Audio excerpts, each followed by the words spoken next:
Haleluya. Mula pertama saya mengucapkan salam sejahtera di dalam nama Tuhan Yesus Kristus buat semua kita yang hadir pada pagi hari ini.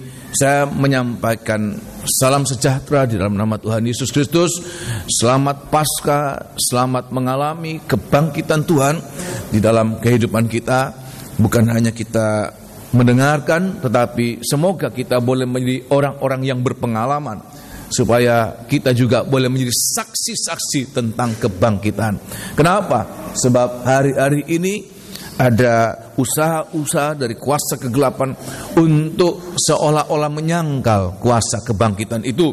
Tetapi bagi kita di hari-hari ini, kalau kita sendiri merasakan kuasa kebangkitan itu, maka kita tidak bisa diganggu oleh teori-teori, oleh rumor-rumor. Sebab memang pada saat Tuhan bangkit, maka ada rumor yang dihembuskan, dan itu berlaku, itu bekerja sampai hari ini. Orang Israel tidak mempercayai bahwa Yesus yang telah mereka salibkan itu mengalami kebangkitan. Tetapi bagi kita, kalau kita mengalami suatu pengalaman nyata, maka apapun yang terjadi dengan ada orang-orang yang ada di sekitar kita, kita tetap yakin, kita tetap percaya bahwa kuasa kebangkitan itu ada, kebangkitan itu nyata. Amin. Nah, oleh sebab itu pagi hari ini saya akan menyampaikan di dalam kitab 1 Korintus pasal yang ke-15. Saya membawa surat dalam 1 Korintus pasal 15. Suratan 1 Korintus 15, seluruh pasal ini berbicara tentang kebangkitan.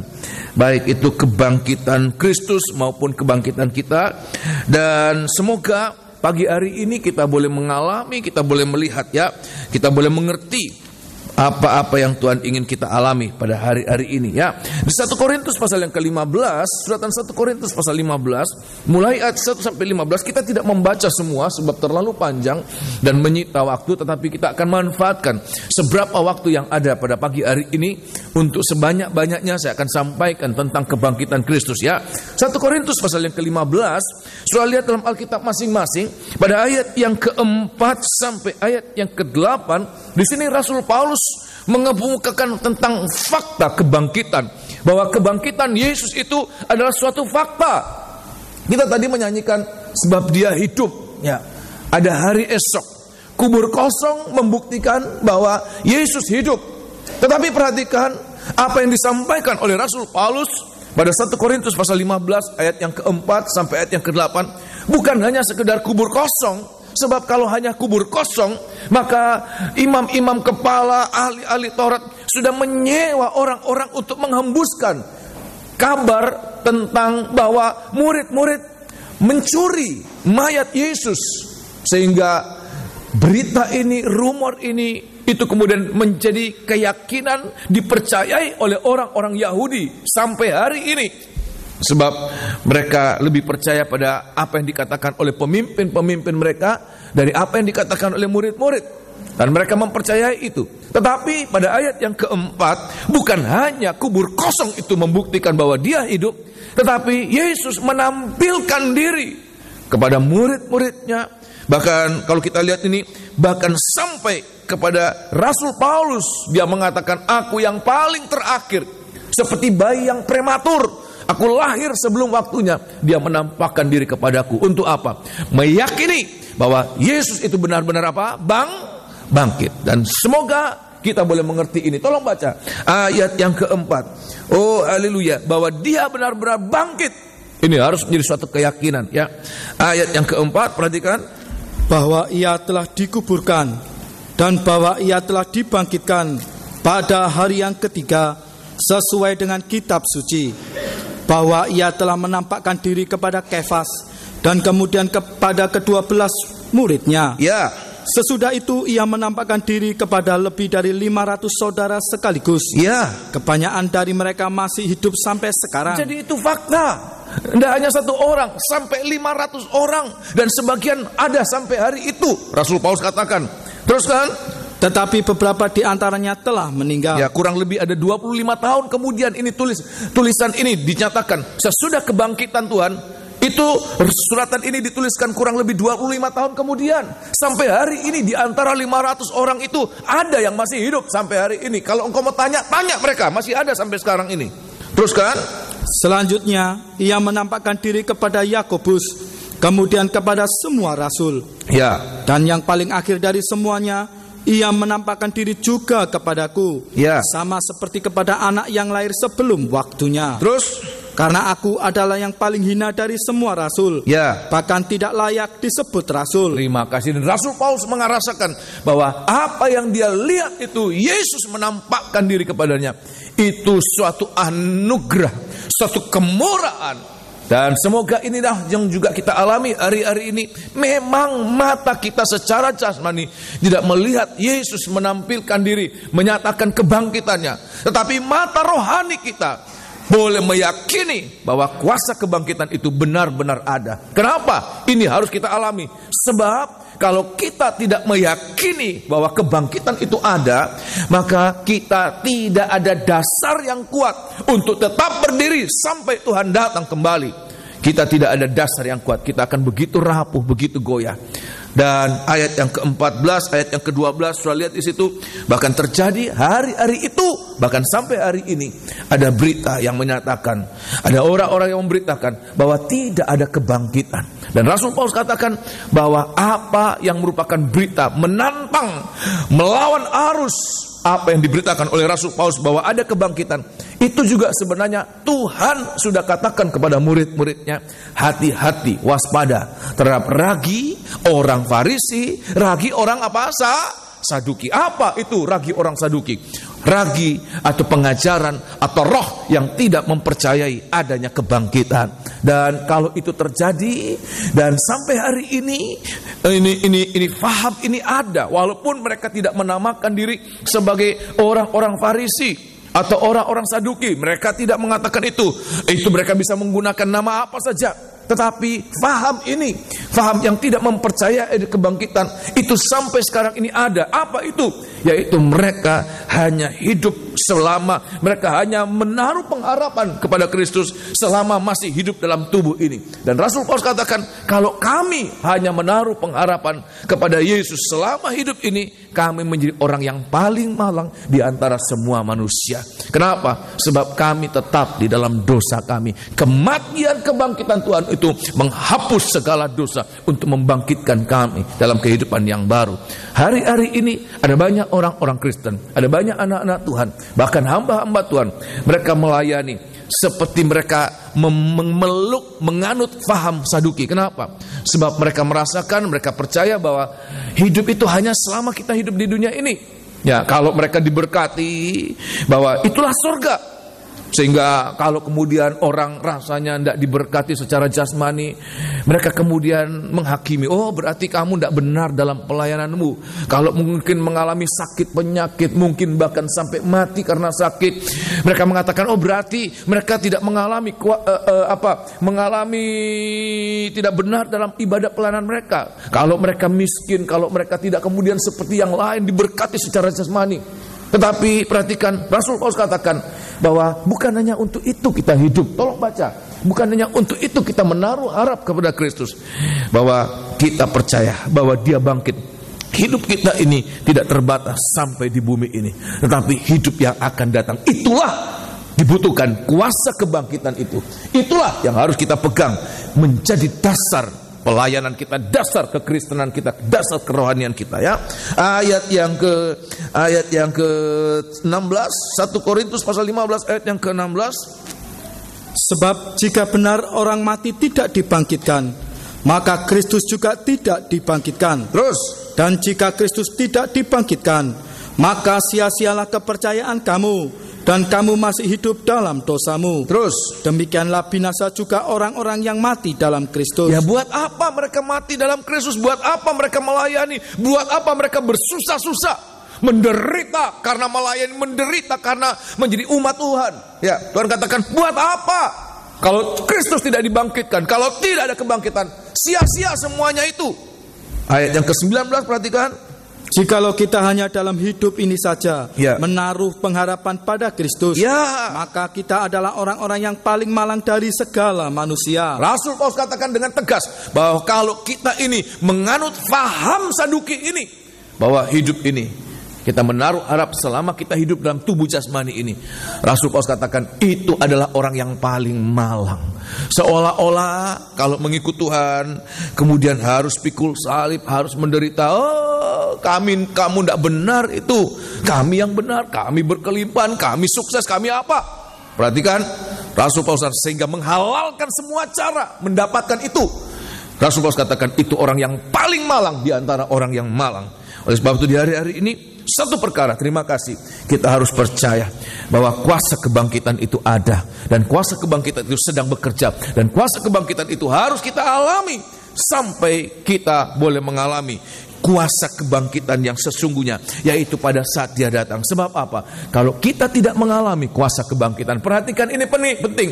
Kalau kita tidak mengalami kuasa kebangkitan, maka sia-sia kita diberkati secara jasmani, kita dipakai oleh Tuhan. Ya, kita mengerjakan mujizat, kita punya jemaat banyak, punya gereja besar, tetapi tidak mengalami kuasa kebangkitan, maka sia-sia semua itu. Kenapa? Kita tidak akan masuk dalam kerajaan 1000 tahun damai. Kenapa? Sebab di dalam kerajaan 1000 tahun damai, ayat mengatakan hanya orang-orang yang mengalami kuasa kebangkitan yang boleh ada di sana. Orang yang tidak mengalami kuasa kebangkitan tidak ada di sana. Dan kalau tidak ada dalam kerajaan 1000 tahun damai, itu berarti apa?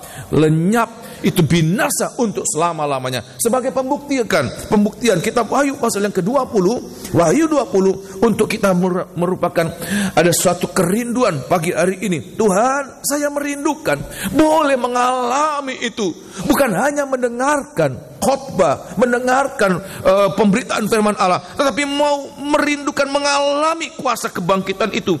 Itu sangat penting, menentukan mati, hidup, berhasil, gagalnya ibadah pelayanan kita.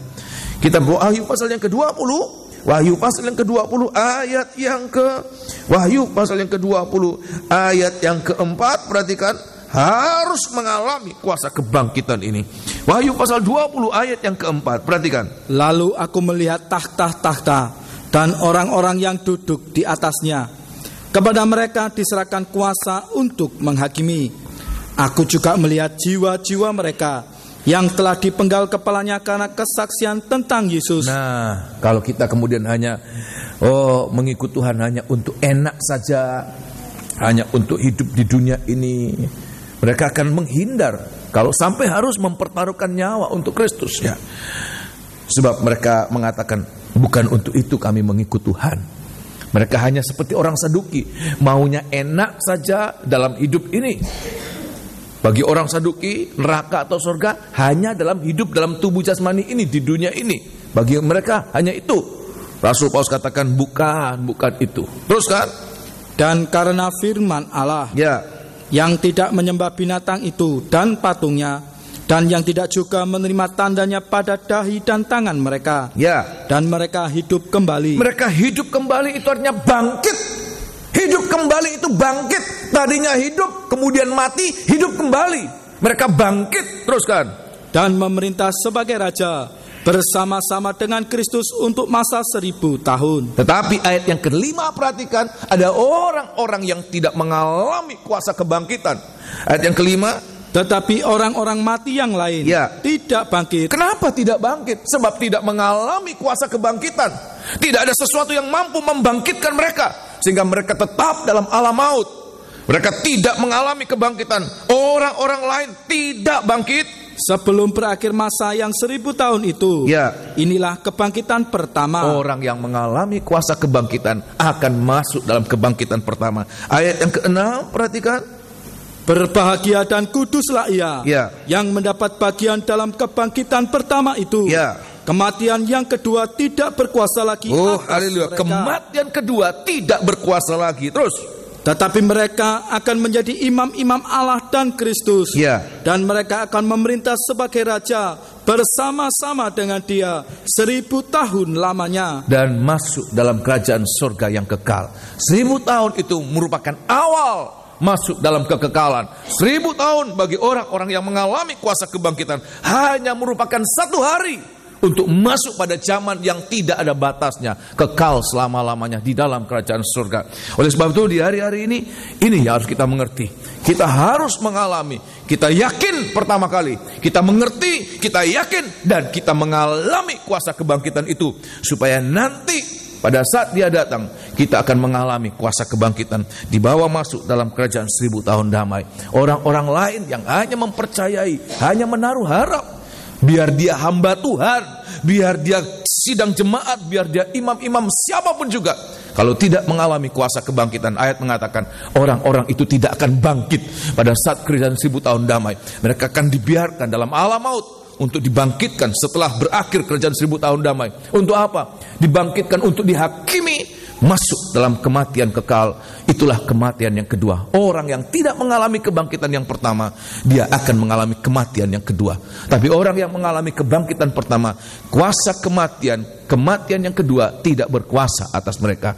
Tuhan katakan berbahagia dan kuduslah mereka yang mengalami pengalaman kebangkitan yang pertama ini. Nah, siang hari ini saya akan menyampaikan, kalau saya mengatakan tentang kerajaan 1000 tahun damai, mungkin kita mengatakan, oh terlalu jauh, terlalu seperti di awan-awan, terlalu jauh ya dampak untuk kita sekarang ini masih terlalu jauh. Tetapi pagi hari ini saya mau menyampaikan, memang kebangkitan pertama itu adalah puncaknya, klimaksnya kuasa kebangkitan yang akan kita alami. Untuk itu kita akan mengalami itu, kuasa kebangkitan pada saat Dia datang kembali. Tetapi sekarang ini juga kita harus mengalami kuasa kebangkitan itu di dalam pengalaman kita setiap hari. Saya ulangi sekali lagi, puncak dari kuasa kematian itu sangat kita butuhkan pada saat Dia datang kembali. Orang-orang mati dibangkitkan, orang-orang hidup diubahkan, memiliki tubuh kebangkitan, tubuh kemuliaan. Kita akan mengalami itu, tetapi itu nanti. Saya tidak tahu berapa tahun lagi, berapa puluh tahun lagi itu akan kita alami. Tetapi yang pasti sekarang ini kita sangat membutuhkan dalam kehidupan kita setiap hari, sehari-hari, kuasa kebangkitan itu. Nah, pagi hari ini akan saya sampaikan ada 3 perkara praktek sederhana kita mengalami kuasa kebangkitan dalam pengalaman kita setiap hari, sehari-hari. Yaitu nomor 1, di dalam kitab 1 Korintus pasal yang ke-15 ini, ayat yang ke-54. 1 Korintus 15. Saya akan berbicara dalam 1 Korintus 15 ini, sebab ini banyak mengupas tentang kebangkitan Kristus, kebangkitan tubuh, kebangkitan anak-anak Tuhan ya. 1 Korintus pasal 15 ayat yang ke-54. Suratan 1 Korintus pasal 15 ayat 54 sampai ayat yang ke-56. 1 Korintus atau ayat yang ke-57. 1 Korintus 15 ayat 54 sampai 57. Saya ingin kita membaca ini. Ini poin pertama, praktek kita setiap hari. Sekarang ini kita harus mengalami. Kalau kebangkitan nanti, kebangkitan pertama itu masih nanti. Tapi sekarang ini, sekarang ini kita harus mengalami kuasa kebangkitan dalam hidup kita setiap hari. Ayat yang ke-54.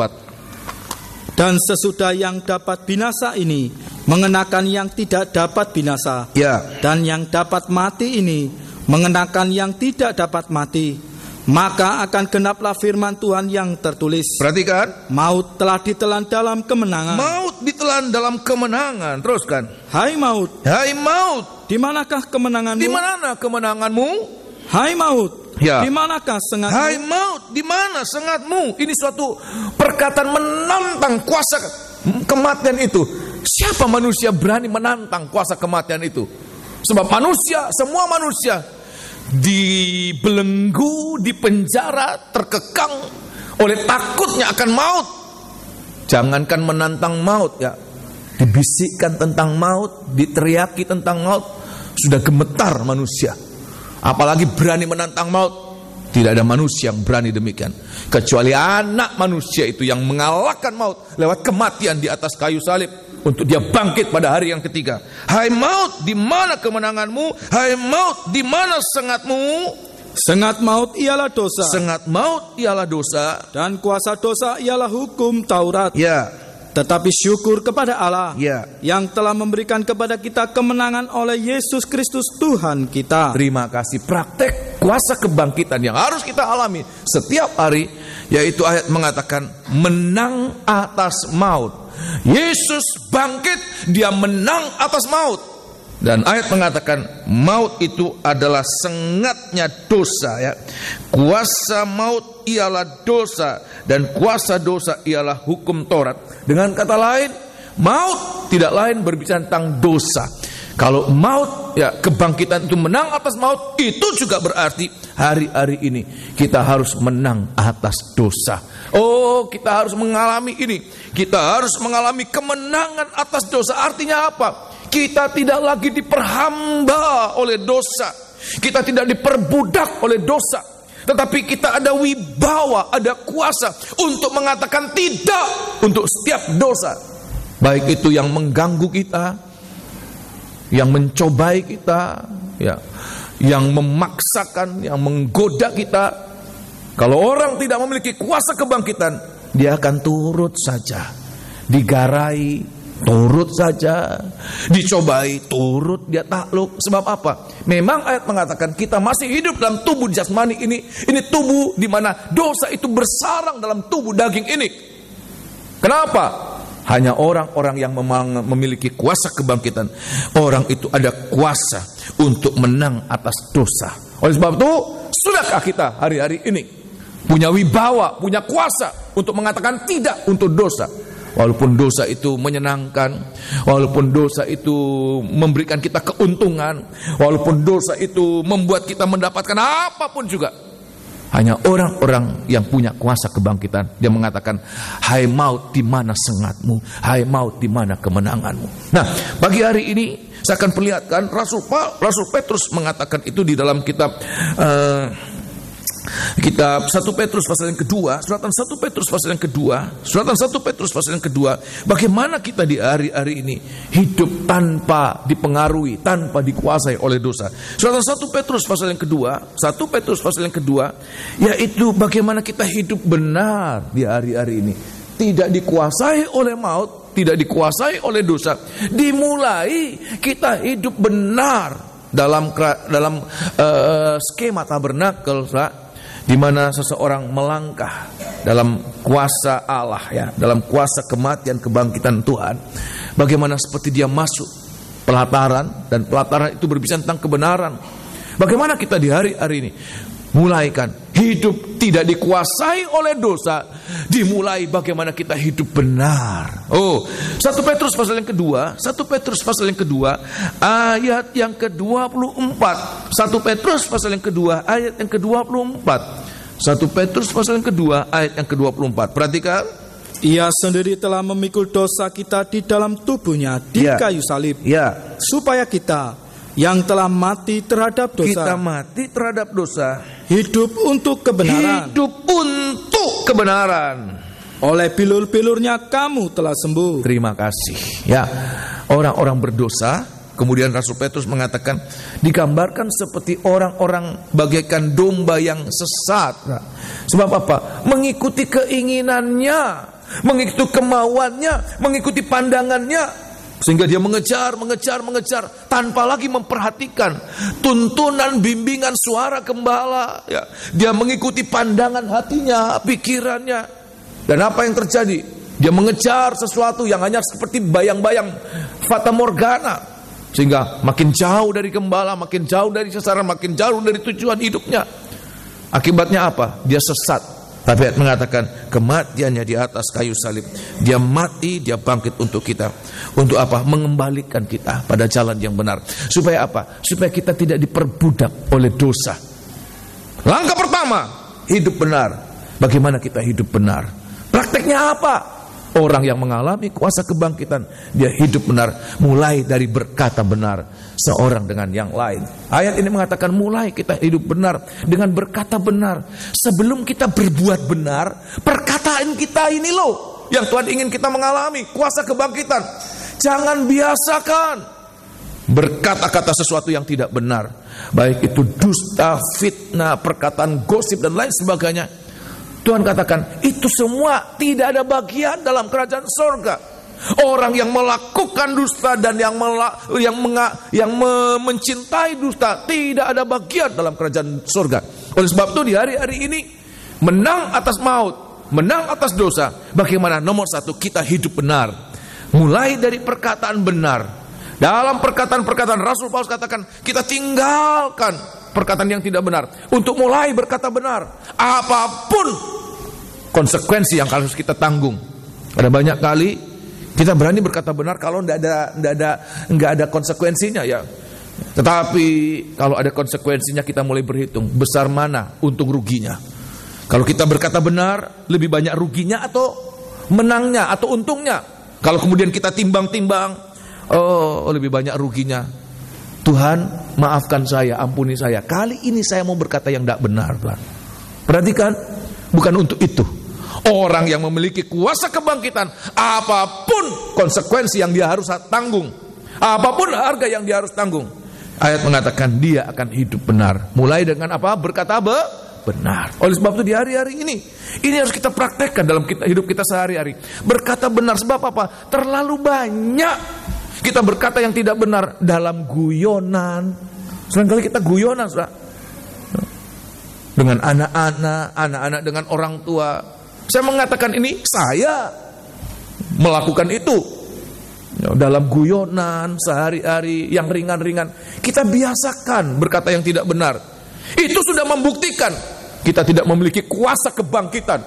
Sebab apa? Begitu mudah melakukan yang tidak benar. Begitu mudah mengatakan yang tidak benar. Oleh sebab itu di hari-hari ini kita belajar, Tuhan mampukan saya untuk belajar berkata benar seorang dengan yang lain.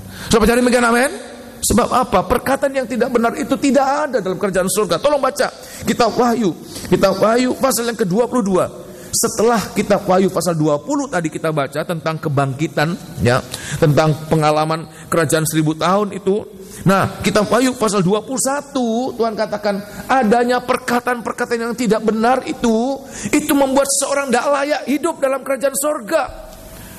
Tidak bisa hidup dalam kerajaan 1000 tahun. Tidak bisa hidup dalam kerajaan surga. Kenapa? Ada sesuatu yang dia pertahankan. Dan itu merupakan musuh dari kuasa kebangkitan. Dosa. Ya.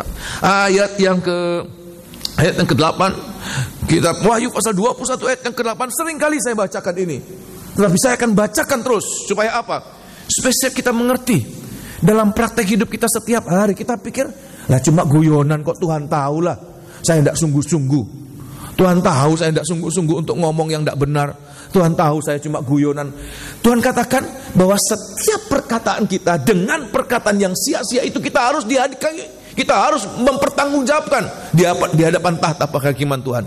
Sebab dengan perkataan kita akan dibenarkan, tapi juga dengan perkataan kita akan dihukumkan. Oleh sebab itu ini praktek setiap hari, saudara, yang nyata. Setiap hari kita praktekkan, kita alami itu. Ya, ini praktek-praktek sederhana, saudara. Tolong baca ayat yang ke-8. Tetapi orang-orang penakut, orang-orang yang tidak percaya, orang-orang keji, orang-orang pembunuh, ya, orang-orang sundal, tukang-tukang sihir, ya, penyembah-penyembah berhala, dan semua pendusta, mereka akan mendapat bagian mereka di dalam lautan yang menyala-nyala oleh api dan belerang. Inilah kematian yang kedua. Ayat 27, perhatikan, untuk kedua kalinya Tuhan katakan demikian.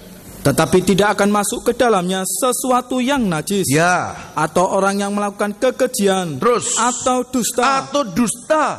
Tetapi hanya mereka yang namanya tertulis di dalam kitab kehidupan anak domba itu. Ayat yang ke-15 pasal 22. Tetapi anjing-anjing dan tukang-tukang sihir, orang-orang sundal, orang-orang pembunuh, penyembah-penyembah berhala, dan setiap orang yang mencintai dusta, dan yang melakukan dusta, tinggal di luar. Oleh sebab itu di hari-hari ini harus kita mengerti. Ada terlalu banyak keluar dari perkataan kita, dari mulut kita, perkataan-perkataan yang tidak benar. Entah saat kita harus mempertanggungjawabkan, entah harus kita membayar harga yang mahal, ya, entah kita hanya sekedar perkataan-perkataan ringan, hanya perkataan-perkataan yang kita anggap itu hanya sekedar angin lalu saja. Tapi ayat mengatakan setiap perkataan yang keluar dari mulut kita harus kita pertanggungjawabkan di hadapan Tuhan. Oleh sebab itu kita belajar hari-hari ini. Rasul Paulus katakan di dalam kitab Efesus, marilah kita belajar untuk berkata benar seorang dengan yang lain. Kita belajar, yang namanya orang belajar kadang-kadang gagal, tetapi kita kerinduan, Tuhan, saya tidak mau berkata yang tidak benar. Saya tidak mau, Tuhan, dari mulutku ini, mulut yang sudah Engkau tebus dengan kematian-Mu, itu kemudian hanya dipakai untuk perkataan-perkataan yang tidak benar. Apalagi perkataan yang tidak benar itu hanya sekedar guyonan, rugi Rugi sekali kita. Hanya guyonan tidak masuk surga. Cuma gara-gara guyonan tidak masuk surga. Oleh sebab itu di hari-hari ini kita mohon Tuhan, kuasa kebangkitan-Mu memampukan aku untuk berkata benar seorang dengan yang lain. Praktek pertama, ya, hidup mengalahkan maut, mengalahkan dosa, menang atas dosa adalah hidup benar. Mulai dengan berkata benar. Nanti kalau sudah kita berkata benar, dalam perbuatan benar. Ada perbuatan benar. Kita lakukan itu, ya. Kemudian yang kedua, yaitu kita hidup dalam kesucian, menang atas dosa ini, menang atas maut, menang atas dosa. Itu juga kita artinya apa? Kita hidup suci. Hidup suci itu apa? Tidak mau dicemarkan oleh perkara-perkara yang najis. Seringkali kalau saya berbicara tentang kenajisan, pikiran kita mengenai percabulan, perzinaan, perselingkuhan, ya, atau apapun juga. Tetapi ada, tidak semua orang melakukan itu. Tetapi ada yang pasti kita pernah alami. Apa itu? Ini yang sangat menajiskan. Yaitu apa? Kepahitan. Ayat mengatakan akar kepahitan. Itu sesuatu yang sangat menajiskan. Kepahitan, siapa yang tidak pernah mengalami kepahitan? Kekecewaan, tidak suka, benci, ya, dengki. Setiap kita pernah mengalami itu. Dan Tuhan katakan, itu mencemarkan, itu menajiskan. Tolong baca, ya. Di dalam kitab tolong dibaca dalam kitab Ibrani. Saya yang menemukan lebih dahulu.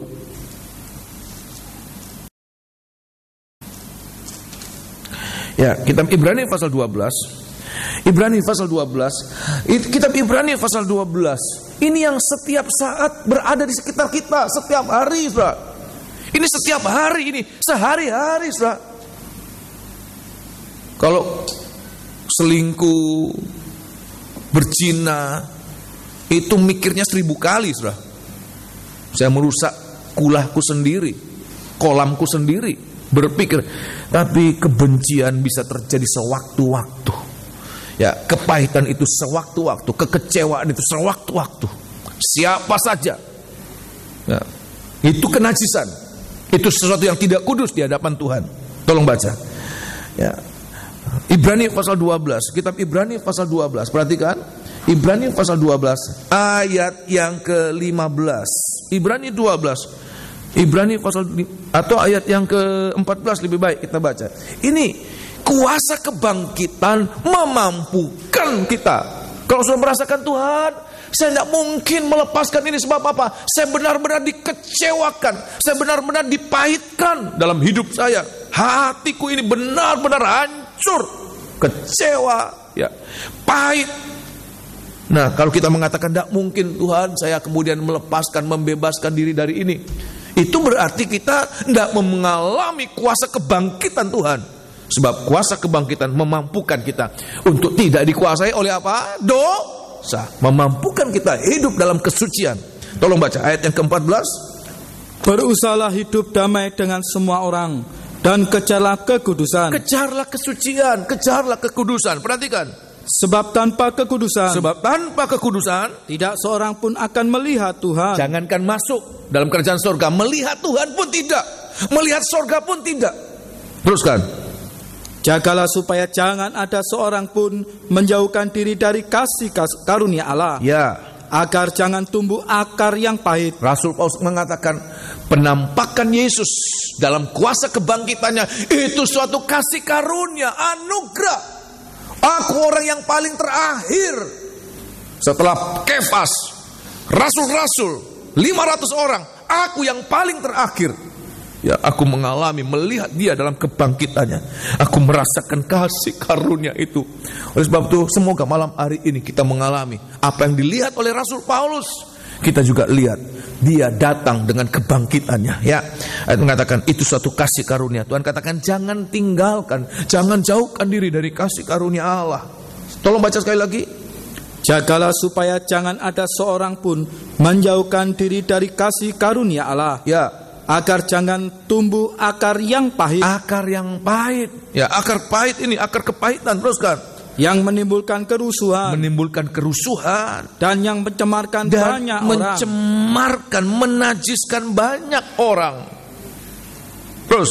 Janganlah ada orang yang menjadi cabul, Ya. atau yang punya nafsu yang rendah seperti Esau, Perhatikan. yang menjual hak kesulungannya untuk sepiring makanan. Ya. Sebab kamu tahu Perhatikan. bahwa kemudian ketika ia hendak menerima berkat itu, Ya. ia ditolak. Ya. Sebab ia tidak beroleh kesempatan untuk memperbaiki kesalahannya, Ya. sekalipun ia mencarinya dengan mencucurkan air mata. Efesus pasal yang kelima, Efesus pasal yang keempat, saya katakan Esau tidak mendapatkan kesempatan untuk bertobat, untuk berubah, tapi kita masih mendapatkan kesempatan. Oleh sebab itu jangan sia-siakan ini ya. Efesus pasal yang keempat, Efesus pasal yang keempat ayat yang ke-25, Efesus pasal yang keempat ayat yang ke-25 mulai. Karena itu buanglah dusta, Ya. dan berkatalah benar seorang kepada yang lain. Ya. Karena kita adalah sesama anggota. Perhatikan ini, orang-orang yang hidup dalam kuasa kebangkitan, ada kuasa untuk mengalahkan maut, mengalahkan dosa. Ayat yang ke-26, Apabila kamu menjadi marah, apabila kamu menjadi marah, ya. janganlah kamu berbuat dosa. Nah, Tuhan katakan jangan berbuat dosa. Ya, teruskan. Janganlah matahari terbenam Ya. sebelum padam amarahmu. Terus. Dan janganlah beri kesempatan kepada iblis. Ya, kepahitan itu kita memelihara kepahitan, memelihara akar kepahitan, memelihara rasa kebencian, itu sama dengan memberikan kesempatan buat iblis. Di mana ada anak-anak Tuhan bertengkar, di mana ada terjadi kepahitan, yang paling diuntungkan, perhatikan, yang paling diuntungkan dalam hal ini adalah siapa? Iblis diuntungkan. Oleh sebab itu Tuhan katakan jangan beri kesempatan buat iblis. Yang tepuk tangan itu iblis. Kita yang marah, kita yang pahit, kita yang benci. Tapi yang paling paling diuntungkan adalah iblis. Oleh sebab itu di hari-hari Tuhan katakan jangan beri kesempatan buat iblis. Jangan sampai kemudian kita mengatakan aku tidak akan mengampuni. Itu seperti kita mempermanenkan kepahitan dosa maut itu di dalam tubuh kita. Tuhan katakan kalau kamu menjadi marah, jangan sampai matahari terbenam. Ulang-ulang saya katakan, matahari terbenam itu bukan menunjukkan kepada matahari jam 6 sore nanti terbenam, tapi matahari itu lambang gambaran tentang kasih Allah. Jangan sampai menutup kasih Allah dalam setiap kehidupan. Apa itu kasih Allah? Pengampunan. Kasih yang pertama dinyatakan pengampunan untuk kita. Jangan menutup pengampunan. Walaupun kita merasakan pahit, sakit, tapi satu perkara, jangan berikan kesempatan buat iblis. Kemudian kita mengatakan, Tuhan, saya tidak mau mengampuni orang itu.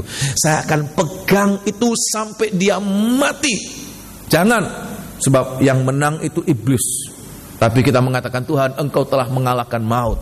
Engkau telah mengalahkan segala sesuatu. Aku harus mengalami kemenangan. Apa itu? Aku harus mampu sampai bisa mengampuni. Jangan sampai kita mengatakan, sampai mati aku tidak akan mengampuni. Iblis yang menang, bukan kita yang menang. Pikirnya kalau kita tidak mengampuni orang itu, dia akan masuk neraka. Tidak, kita yang akan terbawa-bawa. Dia masuk neraka, kita juga akan masuk neraka. Ya, seperti sebab apa? Seperti ada kaitan. Sudah pernah lihat ya, kalau orang ada kaitan, yang satu masuk neraka, yang satu bukan berarti dia tergantung-gantung, yang satu juga menarik orang yang ada kaitan itu dalam masuk neraka. Oleh sebab itu lepaskan. Apapun yang kita rasa ada sesuatu yang tidak mengenakkan, tidak menyenangkan, menyakitkan, mengecewakan, lepaskan. Sebab Tuhan katakan kita ada untuk menerbitkan matahari kepada orang-orang yang ada di sekitar kita. Oleh sebab itu di hari-hari ini praktek setiap hari, praktek setiap hari, menang atas maut, menang atas dosa. Kita bisa hidup benar, kita hidup apa?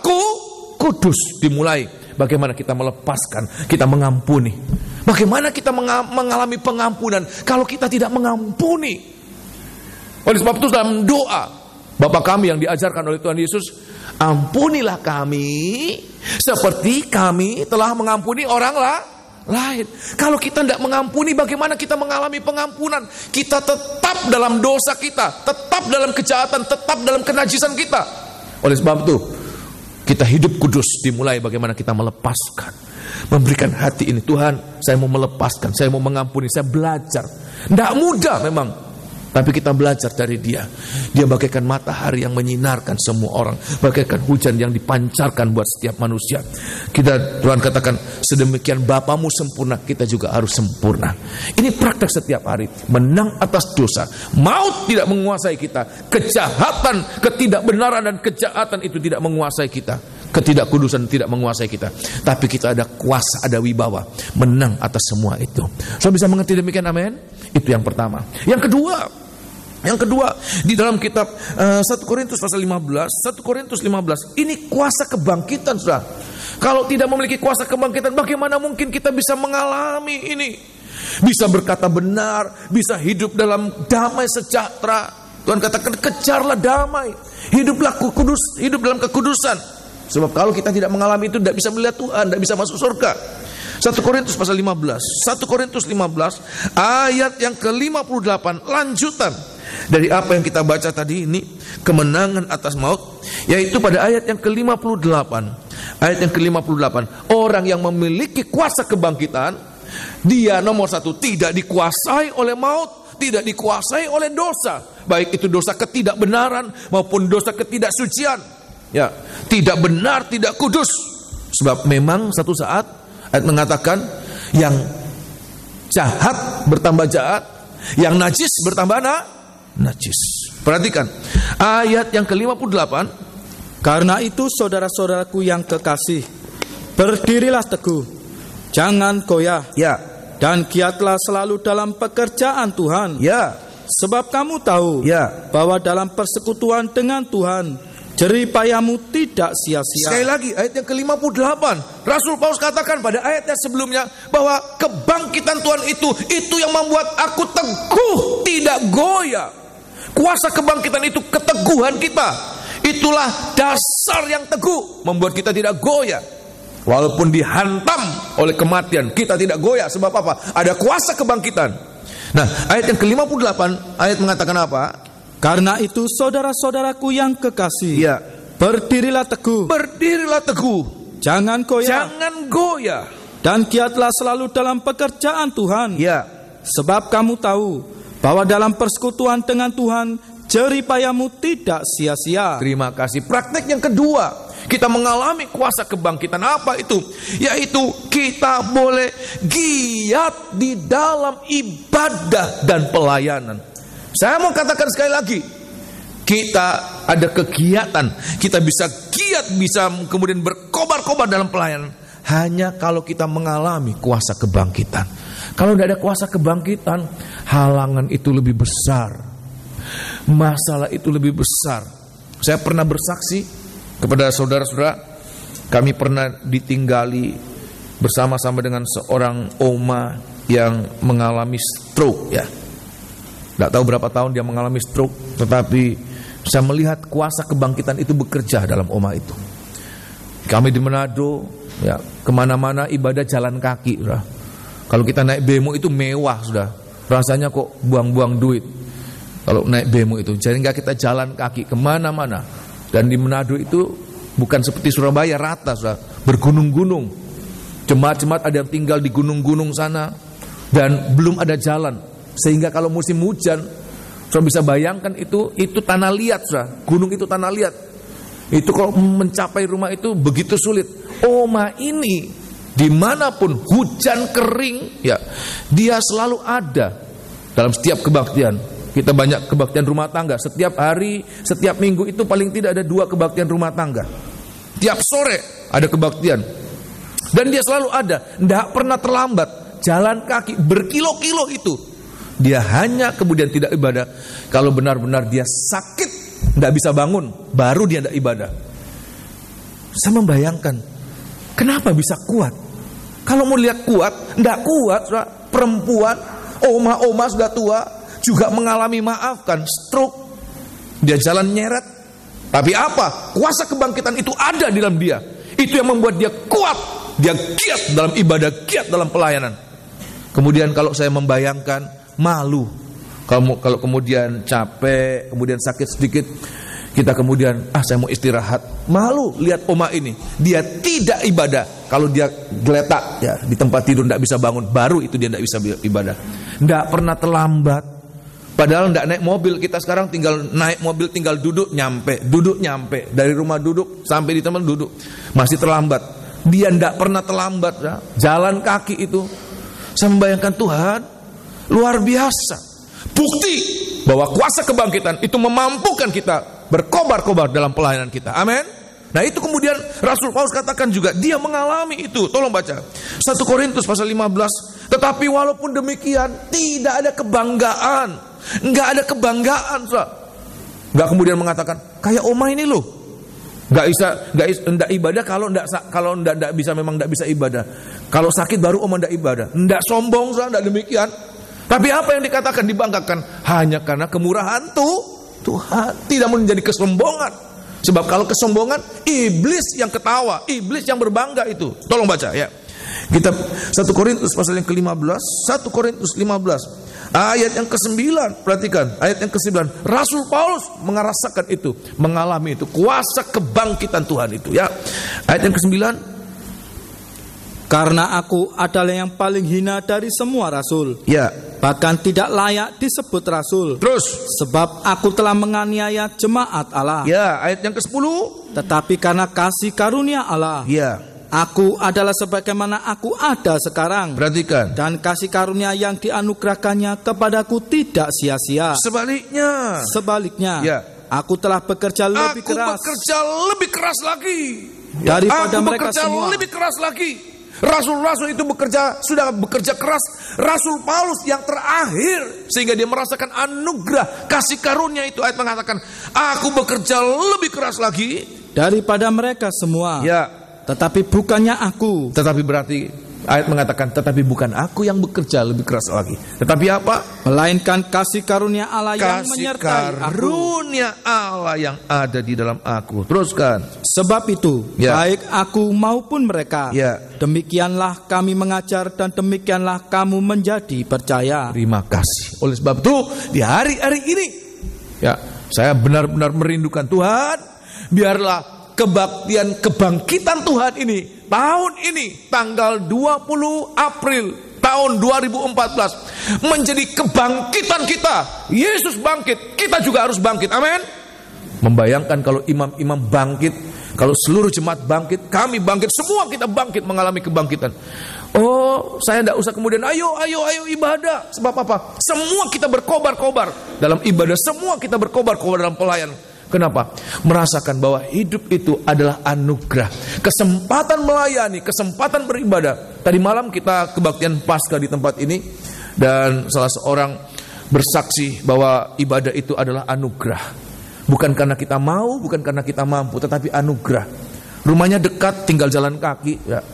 Tetapi bukan berarti tidak ada halangan. Halangan itu selalu ada. Untuk apa? Justru waktu mengalami halangan, untuk ibadah kok rasanya kok susah, Tuhan. Saya mau ibadah kok susah. Untuk mengerti bahwa apa? Kalau bisa beribadah, itu adalah anugerah. Kalau bisa melayani, anugerah. Sehingga kalau sesuatu itu kita anggap sebagai anugerah, kita akan perhatikan, kita akan hargai. Sebab apa? Kita tidak layak sebenarnya, tapi Tuhan melayakkan kita untuk menerima itu, untuk bisa beribadah, untuk bisa melayani. Itu satu anugerah. Oleh sebab itu, kalau kita menyadari ini, seperti kita menerima kuasa kebangkitan. Untuk apa? Kita giat, kita berkobar-kobar. Dan Tuhan katakan apa? Bahwa semua usaha kita apa? Tidak sia-sia. So, percaya demikian, amin? Tolong baca ayat yang ke-58, 1 Korintus 15 ayat 58. Supaya sudah tidak kemudian, saya sudah habis berapa ini? Kalau diinvestasi kolektor saya seumur hidup saya ini, perpuluhan saya, sudah bisa beli apa itu? Banyak. Korban saya sudah banyak, kalau dikumpul-kumpul itu berapa miliar itu. Mungkin kita mengatakan demikian. Tapi Tuhan katakan tidak ada 1 sen pengorbanan kita. Tidak ada 1 tetes keringat kita. Tidak ada 1 detik pengorbanan hidup kita. Itu sia-sia. Semua ada pahalanya. Amin. Tolong baca ayat yang ke-15. Kalau kita kerjakan bukan dengan kemampuan dan kemauan kita, tetapi karena kasih karunia, karena kebangkitan Tuhan itu bekerja dalam kehidupan kita. Kuasa kebangkitan itu bekerja. Ayat 58, perhatikan. Karena itu saudara-saudaraku yang kekasih, ya, berdirilah teguh. Berdirilah teguh. jangan goyah, dan giatlah selalu dalam pekerjaan Tuhan. Giat, ayat mengatakan giat selalu, bukan giat kalau ada waktu, giat kalau sempat, giat kalau lagi moodnya baik, ya. Tetapi selalu, setiap waktu, setiap saat, ya. Giat selalu dalam pekerjaan Tuhan. Sebab kamu tahu, Perhatikan, bahwa dalam persekutuan dengan Tuhan, ya, persekutuan dengan apa? Dengan kematian dan kebangkitannya. Ayat mengatakan apa? jeripayamu tidak sia-sia. Setiap jerih lelah kita, setiap pengorbanan kita tidak sia-sia. Tuhan tahu pengorbanan kita. Tuhan tahu kita datang dalam ibadah, kita datang dalam pelayanan, kita membelani, korbankan waktu, korbankan tenaga. Ada banyak jemaat-jemaat yang kemudian kalau ibadah itu ngepres dengan waktu keluar kantor, ndak mandi, ndak makan, mereka datang supaya apa? Ndak terlambat. Tuhan tahu pengorbanan kita. Dan ayat mengatakan pengorbanan kita tidak sia-sia. Oleh sebab itu di hari-hari ini bekerja. Kalau kita kerjakan itu, kita tidak ngomel. Wah, kebanyakan aturan, kebanyakan tuntutan. Jadi imam-imam tuntutannya banyak. Jadi jemaat gereja tuntutannya banyak. Tidak. Tapi kita merasakan Tuhan, kalau saya bisa mengerjakan itu satu anugerah. Itu anugerah yang Tuhan berikan buat aku. Aku kerjakan dengan sebaik-baiknya. Dan Tuhan katakan, apa yang kita kerjakan tidak sia-sia. Kalau Dia datang, Dia akan memberikan upah buat kita. Amin. Haleluya. Yang kedua, ya, apa itu? Giat dalam pelayanan, giat dalam ibadah. Dan yang ketiga, 1 Korintus pasal yang ke-15 ayat 54 mulai, ya. 1 Korintus 15 ayat 54. Ini kita harus alami dalam praktek. Ibadah itu suatu praktek kita setiap hari, Saudara. Ibadah itu tidak nanti, tapi sekarang ini. Nanti dalam kerajaan sorga, kerjaan kita hanya ibadah, hanya melayani, hanya menyembah. Gak ada lain, Saudara. Gak usah lagi dagang, gak usah lagi jadi pegawai, gak usah lagi jadi apapun juga. Kita hanya menjadi pelayan-pelayan Tuhan. Kita hanya menjadi hamba-hamba Tuhan, melayani Dia. Sehingga kalau kita tidak beribadah dengan giat sekarang, bagaimana nanti 24 jam siang malam kita payu mengatakan orang-orang, setiap makhluk surga itu menyembah, melayani Dia. Kalau kita tidak mulai sekarang ini, ada mengatakan, enggak, saya sekarang santai-santai, nanti kerajaan surga saja. Dalam kerajaan surga baru saya mau ngotot. Enggak, mulai sekarang. Kalau kita tidak ngotot sekarang, kita tidak giat sekarang, kita juga tidak pernah akan diizinkan masuk dalam kerajaan surga. Tidak pernah. Kamu ada kesempatan ibadah, kamu tidak mau pakai. Ya, kamu ada kesempatan melayani, kamu tidak gunakan. Kamu tidak boleh masuk, sebab di sana 24 jam itu melayani Tuhan, beribadah. Kalau sekarang kita beribadah sedikit, kita kemudian ngomel, terlalu banyak tuntutan, ya. Nanti bagaimana kita akan melayani di sana 24 jam? Waduh, tidak kerasan, Saudara. Tidak kerasan di surga. Kenapa? Disuruh melayani terus, Kebaktian pasca kemarin saya katakan, di surga tidak ada yang dilayani, Saudara. Semua melayani. Yang dilayani cuma satu, yang duduk di atas tahta. Kalau kita minta dilayani, nanti tidak ada tempat di sana. Apa kita mau jadi Tuhan di sana? Ya. Kita sekarang belajar untuk melayani. Kita belajar untuk beribadah. Kita giat sekarang ini melatih diri, ya. Ayat yang ke-54. Dan sesudah yang dapat binasa ini mengenakan yang tidak dapat binasa. Perhatikan. Dan yang dapat mati ini mengenakan yang tidak dapat mati. Ya. Maka akan genaplah firman Tuhan yang tertulis. Ya. Maut telah ditelan dalam kemenangan. Ya. Hai maut, di manakah kemenanganmu? Saya ingin dibaca mulai ayat yang ke-53 dan 54. Sekali lagi kita baca, perhatikan, ya. Ayat 53 dan 54, perhatikan. Karena yang dapat binasa ini, ya, harus mengenakan yang tidak dapat binasa. Yang dapat binasa harus mengenakan yang tidak dapat binasa. Dan yang dapat mati ini harus mengenakan yang tidak dapat mati. Ya. Dan sesudah yang dapat binasa ini mengenakan yang tidak dapat binasa. Ya. Dan yang dapat mati ini mengenakan yang tidak dapat mati. Ya. Maka akan genaplah firman Tuhan yang tertulis. Ya. Maut telah ditelan dalam kemenangan. Jadi inilah hakikat dari kebangkitan Tuhan. Apa itu? Tuhan katakan bahwa yang dapat mati ini harus mengenakan yang tidak dapat mati. Yang dapat binasa ini harus mengenakan yang tidak dapat binasa. Apa artinya buat kita ini? Apa itu? Artinya mengalami keubahan. Kalau dapat mati tetap dapat mati, tidak berubah. Tetapi yang dapat mati, yang dapat binasa, kemudian mengalami menjadi tidak dapat mati, itu artinya apa? Melewati suatu proses yang namanya keubahan. Sehingga saya mengatakan praktek kita mengalami kuasa kebangkitan, bahwa kita mengalami keubahan hidup. Hidup yang tadinya dapat mati, satu saat kita memiliki hidup yang tidak dapat mati. Dan itulah yang Tuhan katakan, bahwa dengan keadaan tubuh yang demikian, orang yang mengalami kuasa kebangkitan Tuhan nanti satu saat akan memiliki tubuh kebangkitan, tubuh kemuliaan, tubuh itu yang ada pada Tuhan Yesus. Dan saya mempelajari ini, saya belajar, dan kemudian saya mengambil kesimpulan bahwa mengenai tubuh kebangkitan ini, perhatikan, tubuh kemuliaan ini, tidak ada satu teori yang dapat menerangkan dengan tepat. Tidak ada satu teologia, satu teori, baik itu teori hukum-hukum sekuler, ya, fisika atau kimia atau apapun juga, yang dapat menerangkan dengan bagaimana ini tubuh kebangkitan itu bagaimana. Pernah saya katakan, ya, bahwa Tuhan Yesus waktu dia menampilkan diri dalam kebangkitan, murid-murid pada awalnya takut.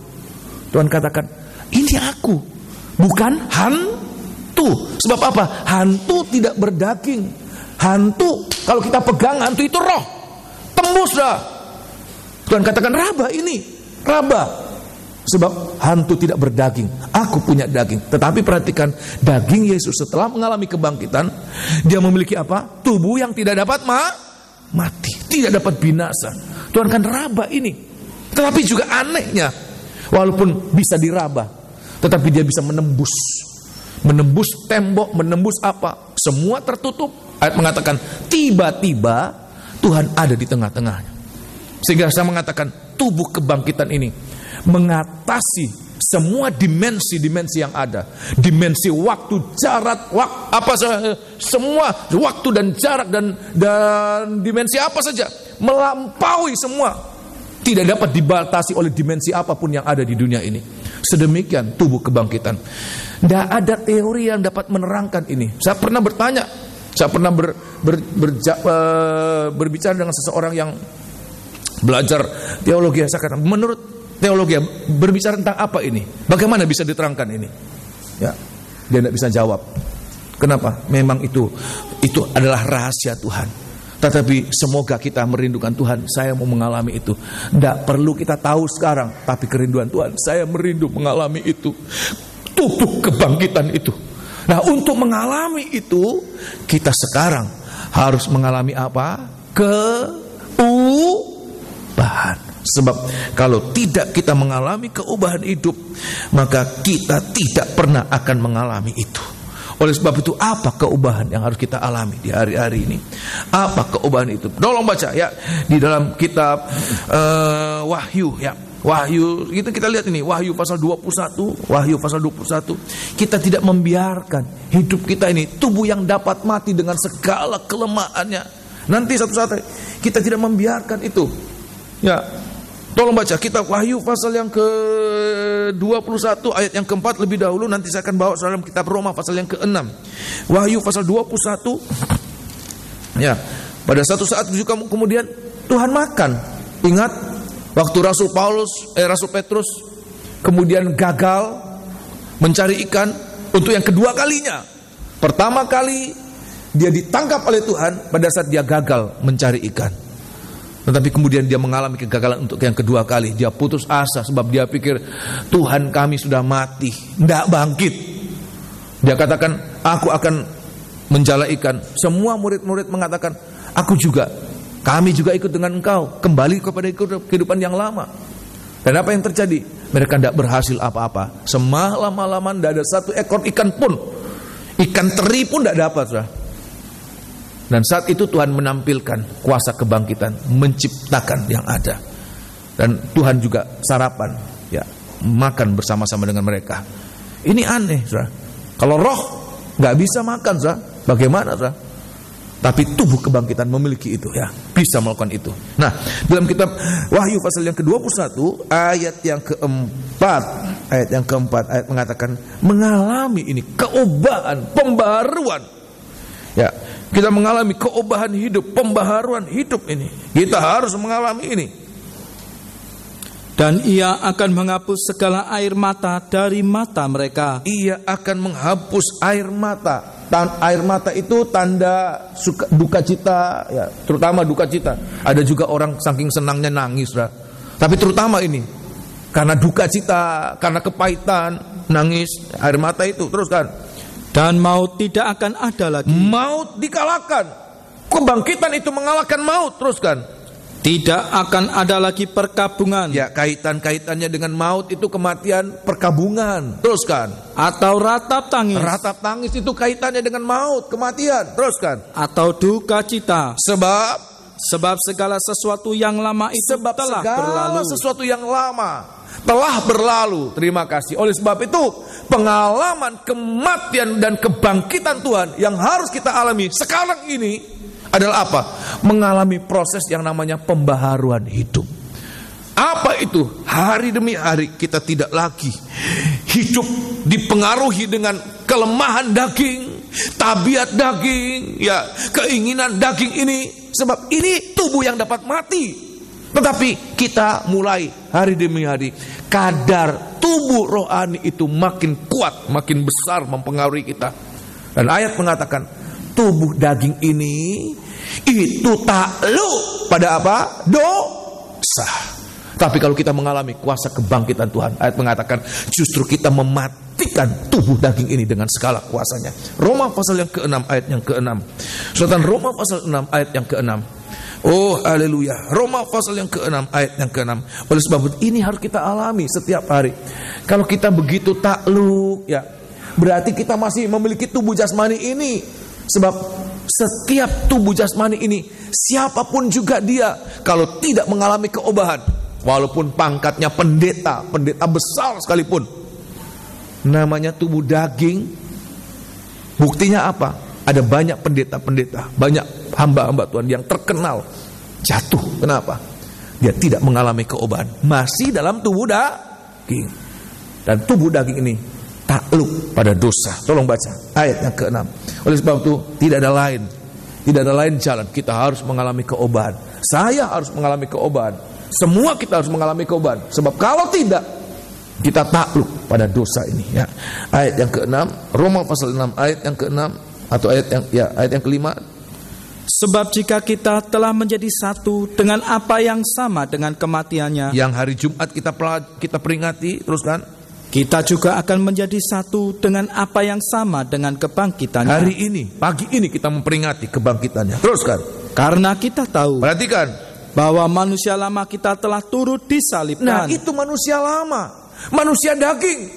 Itu manusia lama, manusia dosa, manusia yang dapat mati. Ayat mengatakan harus takluk oleh kuasa kebangkitannya.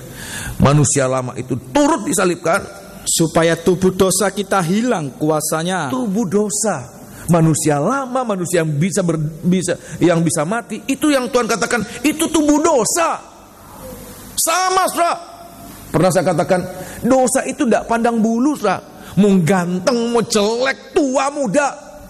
Jangan katakan, saya tua kok, saya jelek, saya sudah tua, siapa mau? Dosa itu tidak pandang bulu. Namanya masih tubuh daging ini, mau orang tua, mau anak-anak. Kalau kita lihat berita-berita sekarang, tidak pandang bulu. Jangan katakan di kota besar, di Udik sana, di pedalaman Papua sana, pedalaman Kalimantan sana, juga ada. Di mana-mana, di mana ada tubuh daging itu, ayat mengatakan dosa itu berkuasa di sana. Terus kan? Agar jangan kita menghambakan diri lagi kepada dosa. Ya, terima kasih. Tetapi sebab siapa yang telah mati, ya, ia telah bebas dari dosa. Terima kasih. Oleh sebab itu, ya hari-hari ini kita harus mengalami keobahan. Sebab apa?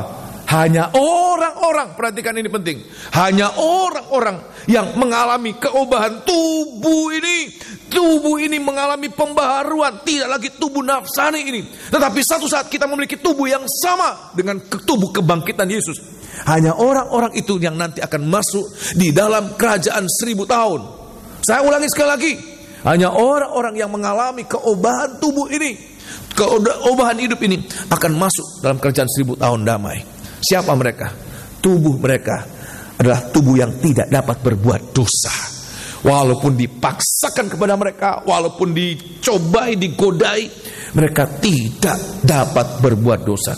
Ada orang-orang mengatakan, aduh bro, saya jatuh sebab apa? Saya tidak tahan, digoda begitu hebat godaan.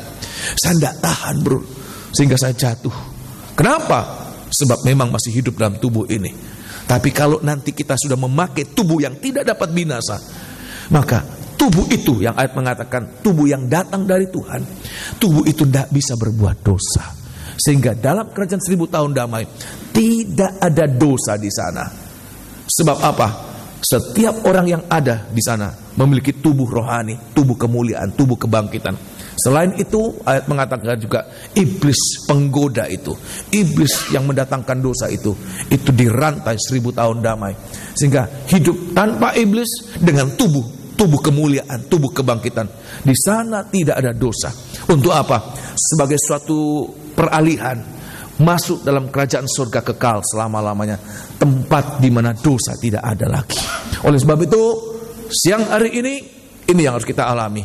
Kita mengalami proses, mengalami kuasa kebangkitan dalam setiap kehidupan kita setiap hari. Semua mengalami ini, amin? Ya, saya mau sedikit menyampaikan. Mungkin kita bertanya, bagaimana saya boleh mengalami kuasa kebangkitan itu? Apa yang membuat saya bisa mendapatkan kuasa kebangkitan? Saya percaya semua kita pasti merindukan mendapatkan kuasa kebangkitan itu dalam kehidupan kita. Pengalaman kebangkitan itu dalam kehidupan kita. Siang hari ini saya cepat saja mengatakan apa yang membuat kita boleh mengalami itu. Nomor satu adalah kalau kita boleh menerima firman Allah. Firman Allah itu ada kuasa kebangkitan. Yohanes pasal yang ke-6 ayat 68. Injil Yohanes pasal 6 ayat 68. Oh, haleluya. Injil Yohanes pasal 6 ayat 68. Di sini kita mengalami. Kalau kita mengalami, ya kita dengar firman Allah berapa banyak kali. Tetapi kenapa kita kemudian seperti tidak pernah merasakan kuasa kebangkitan dalam kehidupan kita? Kita koreksi. Apa rahasianya? Tolong. Kitab Injil Yohanes pasal yang ke-6 ayat yang ke-67 dan 68. Perhatikan. Injil Yohanes pasal 6 ayat 67 dan 68. Maka kata Yesus kepada ke-12 muridnya, apakah kamu tidak mau pergi juga? Ya. Jawab Simon Petrus kepadanya, Tuhan, kepada siapakah kami akan pergi? Perhatikan ini. Perkataanmu, firmanmu adalah perkataan hidup yang kekal. Terima kasih. Dengan kata lain, perkataanmu, di situ kami boleh mengalami, mendapatkan kuasa kebangkitan. Sebab hidup yang kekal itu menunjukkan kepada kuasa kebangkitan. Ini harus kita mengalami ini. Setiap kali kita mendengarkan firman Allah, kita mendengarkan dengan sungguh-sungguh dan percaya. Tolong baca ayatnya ya. Kitab Yohanes pasal yang ke-5, Injil Yohanes pasal yang ke-5, Tuhan katakan demikian. Injil Yohanes pasal yang ke-5, ayat yang ke-24. Oh, haleluya. Ada banyak kali kita dengar firman Tuhan, kita apatis. Itu kan cuma orang dulu mengalami keajaiban dan kita apatis. Apa saya boleh mengalami, apa saya bisa? Sebab saya kadar pergumulan saya terlalu berat. Firman Tuhan tidak mungkin mengubahkan, tidak mungkin menolong saya. Kalau kita mulai ragu, tidak pernah akan mengalami kuasa kebangkitan. Padahal Tuhan katakan, firman Tuhan itu ada kuasa kebangkitan, kuasa kehidupan kekal di dalamnya. Ayat yang keberapa tadi? 24. Aku berkata kepadamu, ya, sesungguhnya barang siapa mendengar perkataanku, ya, dan percaya kepada Dia yang mengutus pagi aku. Hari ini, perhatikan, apakah kita mendengar firman Tuhan? Amin. Dengarkan sebagai perkataanku, bukan sebagai perkataan saya, saudara. Kalau saya mendengarkan sebagai perkataan saya tidak mendapatkan kuasa apa-apa, saudara. Tidak ada kuasa apa-apa. Saya ini tidak pintar berbicara kok. Walaupun saya berkhotbah hampir setiap hari. Dalam waktu kurang lebih berapa tahun ini? 11 tahun saya melayani full ya. Hampir tiap hari saya melayani, hampir setiap hari saya menyampaikan firman Allah. Tapi jujur, karena memang saya tidak pandai berbicara, sampai pagi hari ini saya hitung-hitung ada berapa banyak kali saya salah ngomong ya. Lidah saya memang berat, bibir saya juga ya, cukup tebal sehingga Sangat tidak memungkinkan saya kemudian fasih. Tetapi Tuhan sudah memakai dalam keadaan kekurangan saya. Untuk apa? Supaya saudara mendengarkan bukan sebagai perkataan saya. Perkataan siapa? Tuhan. Tuhan katakan, perkataanku, tolong baca. Sesungguhnya barang siapa mendengar perkataanku dan percaya kepada dia yang mengutus aku. Percaya kepada dia yang mengutus aku, yang memberikan firman itu. Sebab Tuhan berbicara, Tuhan Yesus berbicara tidak dari dirinya sendiri, walaupun dirinya adalah firman Allah. Selalu dia mengatakan, Bapa yang memberikan firman itu dan aku cuma mengatakannya. Sehingga kalau kita percaya pada firman itu dan percaya pada sumber firman Allah itu, ayat mengatakan, ia mempunyai hidup yang kekal. Ia memiliki kebangkitan itu. Teruskan. Dan tidak turut dihukum. Sebab ia sudah pindah dari dalam maut ke dalam hidup. Bisa percaya demikian, amin? Ayat 25. Aku berkata kepadamu, sesungguhnya saatnya akan tiba, dan sudah tiba. Perhatikan, bahwa orang-orang mati akan mendengar suara Anak Allah. Coba bayangkan, sedemikian kuatnya firman Allah itu. Kalau orang-orang yang hidup tidak mau dengar, ayat mengatakan, nanti orang-orang mati dalam kuburan itu akan dengar, dan mereka akan mengalami kebangkitan. Siapa orang-orang mati dalam kuburan? Orang-orang berdosa. Kalau sidang jemaat kemudian, karena terlalu banyak firman Allah sampai blenger, nanti ada orang-orang yang hidup dalam kuburan-kuburan, orang-orang yang tenggelam dalam dosa. Ayat mengatakan, mereka dengar, mereka tangkap. Justru mereka yang mengalami kebangkitan itu. Dalam firman Allah ada kuasa kebangkitan, merubah mereka, menggiatkan mereka, memampukan mereka menang atas dosa. Terus kan? Dan mereka yang mendengarnya akan hidup. Terus, sebab sama seperti Bapa mempunyai hidup dalam dirinya sendiri, demikian juga diberikannya Anak mempunyai hidup dalam dirinya sendiri. Teruskan. Dan ia telah memberikan kuasa kepadanya untuk menghakimi, karena ia adalah Anak manusia. Ayat 28 perhatikan. Janganlah kamu heran akan hal itu. Perhatikan. Sebab saatnya akan tiba bahwa semua orang yang di dalam kuburan akan mendengar suaranya. Nah, firman Allah akan menjangkau sampai di dalam sana. Teruskan. Dan mereka yang telah berbuat baik akan keluar dan bangkit untuk hidup yang kekal. Tetapi mereka yang telah berbuat jahat akan bangkit untuk dihukum. Oleh sebab itu di hari-hari ini Tuhan sudah memberikan kuasa kebangkitan di dalam setiap firman yang kita dengarkan. Kalau kita percayai sungguh-sungguh tanpa ada suatu kebimbangan, keraguan, tapi saya percaya Tuhan, apapun yang engkau katakan itu suatu kebenaran. Tuhan katakan, perkataanmu adalah hidup yang kekal. Perkataan hidup ada kuasa membangkitkan. Lazarus 4 hari dalam kuburan, tapi waktu Lazarus mendengarkan, Tuhan katakan, Lazarus bangkit. Lazarus bangkit. Sebab apa? Kuasa firman Allah memiliki kuasa kebangkitan. Di dalam firman Allah ada kuasa kebangkitan. Amin. Berapa banyak kali kita merasakan seperti terkubur dengan masalah, terkubur dengan sakit penyakit, terkubur. Pagi hari ini ada saat kita mendengar firman Allah dan percaya, supaya kita mengalami kuasa kebangkitan itu. Yang pertama. Yang kedua, Roh Allah, Roh Kristus itu. Tolong baca Roma pasal yang ke-8, suratan Roma pasal 8. Ini tempat, ini sumber-sumber kuasa kebangkitan yang harus kita alami sekarang ini ya. Roma pasal yang ke-8, suratan Roma pasal yang ke-8, ayat yang ke-11.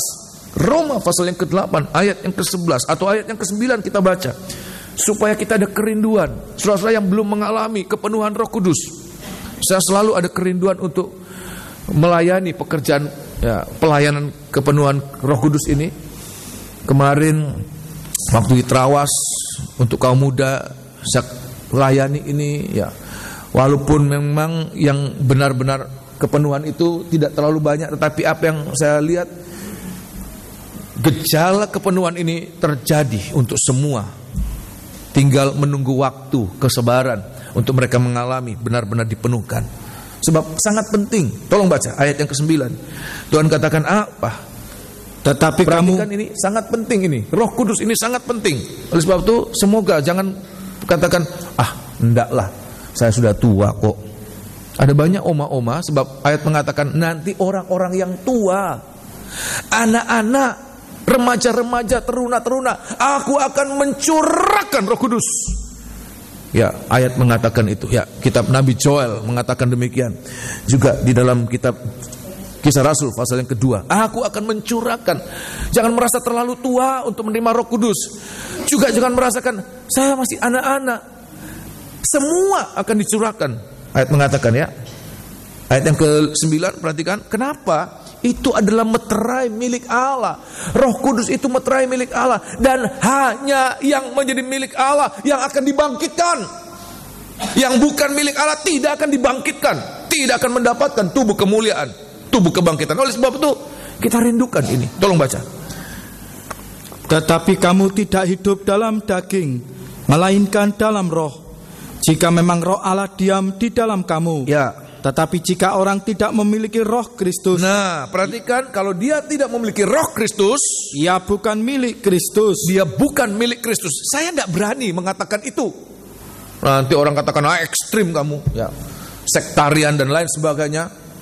Tapi saya tidak berani. Saya hanya mengutip ayat ini mengatakan, Rasul Paulus katakan kepada orang-orang di Roma, siapa yang tidak memiliki Roh Kudus, dia bukan milik Kristus. Teruskan. Tetapi jika Kristus ada di dalam kamu, ya, maka tubuh memang mati karena dosa, ya, tetapi roh adalah kehidupan oleh karena kebenaran. Ayat yang ke-11 perhatikan. Dan jika roh dia yang telah membangkitkan Yesus dari antara orang mati, ya, diam di dalam kamu. Tinggal. Kalau roh itu yang membangkitkan Kristus dari antara orang mati tinggal dalam kamu, maka ia yang telah membangkitkan Kristus Yesus dari antara orang mati, ya, akan menghidupkan juga tubuhmu, membangkitkan juga tubuhmu yang fana itu, ya, oleh rohnya, ya, yang diam di dalam kamu. So, percaya demikian, amin. Ini Roh Kudus itu roh kebangkitan, roh yang sama membangkitkan Yesus dari antara orang mati. Tuhan katakan roh yang sama juga akan membangkitkan tubuh kita yang hina ini. Oleh sebab itu di hari-hari ini rindukan. Tanpa roh, Nabi Yeskel melihat semua itu hanya tulang-tulang saja. Tapi waktu roh itu masuk, tulang-tulang itu yang sudah mendapat daging, kulit, semua itu bangkit kembali. Roh itulah roh kebangkitan. Dan semoga ini yang kita rindukan, Tuhan. Sebab di dalam Roh Kudus ada kuasa kebangkitan. Dan yang terakhir, pagi hari ini akan kita nikmati tubuh dan darah Tuhan. Tubuh dan darah Tuhan. Jangan anggap ini sebagai sakramen biasa. Bukan. Ini adalah kuasa kebangkitan. Kitab Injil Yohanes pasal yang ke-6.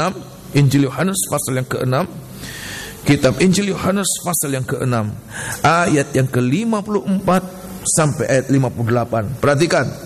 Injil Yohanes pasal yang ke-6 ayat 54. Pagi hari ini kita akan nikmati. Semua kita akan menikmati tubuh dan darah Tuhan. Saya memberikan kesempatan buat semua. Saya tidak membatasi. Anak-anak juga saya bolehkan untuk menerima tubuh dan darah Tuhan. Tapi dengan syarat kita harus menghargai. Bukan sebagai roti, bukan sebagai anggur, tapi sebagai tubuh dan darah Tuhan. Sebab di situ Tuhan katakan ada kebangkitan. Tolong baca ayat 54. Barang siapa makan dagingku, ya, dan minum darahku. Ya, pada awalnya Tuhan hanya mengatakan dagingku. Tapi mulai ayat 54 Tuhan katakan siapa yang makan dagingku dan minum darahku, itu menunjukkan perjamuan kudus. Ya, ia mempunyai hidup yang kekal. Ia ada kehidupan yang kekal. Dan aku akan membangkitkan dia pada akhir zaman. Aku akan membangkitkan dia pada akhir zaman. Ada kuasa kebangkitan. Teruskan. Sebab dagingku adalah benar-benar makanan, ya, dan darahku adalah benar-benar minuman. Ya. Barang siapa makan dagingku dan minum darahku, ya, ia tinggal di dalam aku dan aku di dalam dia. Terus. Sama seperti Bapa yang hidup mengutus aku, dan aku hidup oleh Bapa. Ya. Demikian juga barang siapa yang memakan aku akan hidup oleh aku. Ya.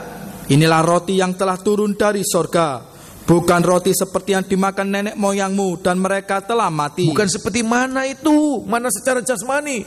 Tuhan katakan mana itu adalah gambaran tentang apa yang nanti akan diturunkan buat kita sekarang ini. roti yang turun dari surga, Yesus yang turun ke bumi ini berdaging, berdarah. Untuk apa? Supaya dagingnya dan darahnya menjadi makanan kita dan minuman kita.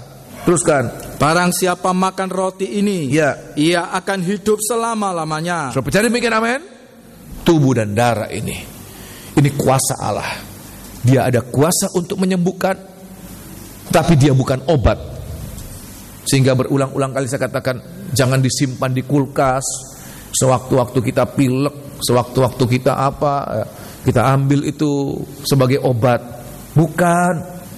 Saya susah mendengar kesaksian sembuh gara-gara minum perjamuan suci berapa kali. Dianggapnya sebagai obat. Bukan obat ini. Ini kuasa. Kalau hanya obat kita rendahkan. Buat apa dia memberikan dagingnya untuk dimakan? Buat apa, Saudara? Ya, beli saja di apotek. Beli saja di mana-mana ada obat. Bukan obat. Ini kuasa kebangkitan. Kalau kuasa kebangkitan kita alami, maka sakit penyakit itu terlalu kecil buat kuasa kebangkitan. Amin. Kalau kuasa kebangkitan kita alami, maka hanya masalah itu terlalu kecil. Dia mampu membangkitkan kita. Dia mampu menyelesaikan segala-galanya. Oleh sebab itu, pagi hari ini kita makan tubuh dan darah Tuhan dengan suatu penghargaan. Tuhan, ini bukan roti biasa.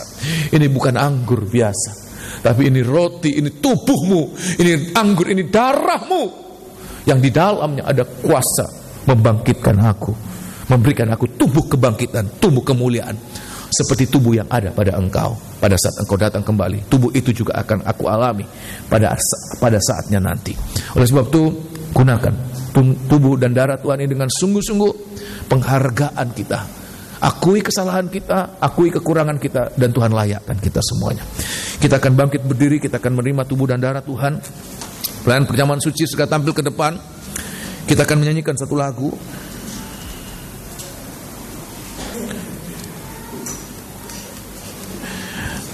Haleluya. Nyanyian Psalm nomor